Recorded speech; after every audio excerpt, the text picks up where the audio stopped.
Diplomatie, tension asiatique. La Chine interdit les produits de mer venus du Japon. La Chine a annoncé le 19 novembre 2025 la suspension totale des importations de produits de mer en provenance du Japon, ravivant une crise diplomatique déjà vive entre les deux pays. Cette décision revient sur l'assouplissement partiel accordé plus tôt après les restrictions imposées à la suite du rejet d'autres traités de la centrale de Fukushima. Pékin accuse désormais Tokyo de ne plus respecter ses obligations de supervision ni de fournir les documents requis, estimant en outre que ces produits ne trouveraient de toute façon aucun marché en Chine dans le climat actuel. L'escalade intervient après des déclarations de la première ministre japonaise, Sanae Takaichi, affirmant qu'une attaque chinoise contre Taïwan pouvant menacer la survie du Japon pourrait justifier une réponse militaire. La Chine exige le retrait de ces propos, jugés dangereux, et menace de prendre des contre-mesures si le Japon ne revient pas sur sa position. Les tensions produisent déjà des effets immédiats. La Chine a déconseillé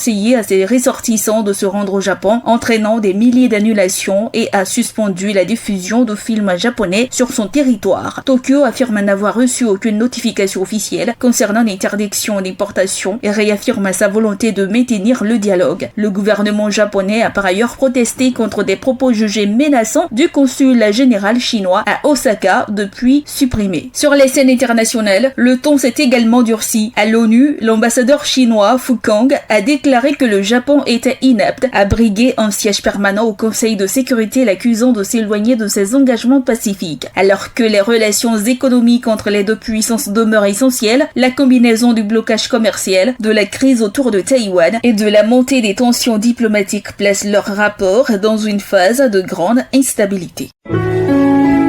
APRA, Agence Presse Radio et Audio.